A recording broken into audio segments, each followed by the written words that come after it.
ये वीडियो सिर्फ मनोरंजन के लिए बनाया गया है। इसका मकसद किसी भी व्यक्ति, समुदाय या धर्म को ठेस पहुंचाना नहीं है। कृपया इसे गलत अर्थ में न लें। एक गांव था, जितना खूबसूरत था उतना ही शांत। वहां रहते थे दो दोस्त, रायस्टार और ज्ञान भाई। दोनों अनाथ थे, लेकिन एक दूसरे के लिए जान देने को तैयार। साथ में एक छोटा सा जिम चलाते थे।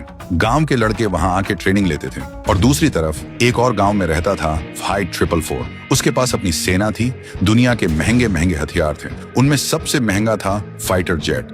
वो इन सब से हर एक गांव को अपने कब्जे में लेता था। और अब फाइट 444 का टारगेट था वही गांव जहां रायस्टार और ज्ञान भाई रहते थे।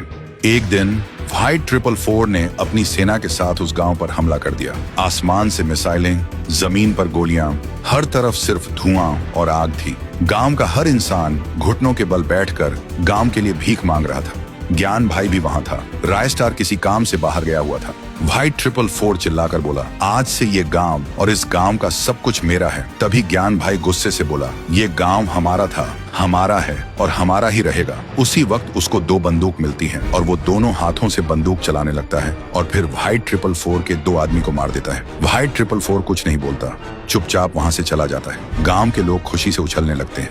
लेकिन उसी रात ज्ञान भाई रायस्टार को लेने जा रहा होता है। रास्ते में फाइट 444 का आदमी उसका रास्ता रोक देता है। ज्ञान भाई चौंकता है, बाइक का ब्रेक लगाता है। तभी पीछे से एक और आदमी आता है और ज्ञान भाई के सिर पर वार करता है। ज्ञान भाई वहीं गिर जाता है। अगली सुबह गांव में हलचल मच जाती है। गांव के बीच एक पेड़ से ज्ञान भाई की लाश लटकी मिलती है और उसकी छाती पे लिखा होता है, अब गांव मेरा है। जब रायस्टार को खबर मिलती है, वो भागते हुए आता है और ज्ञान भाई को देखते ही टूट जाता है और रोने लगता है।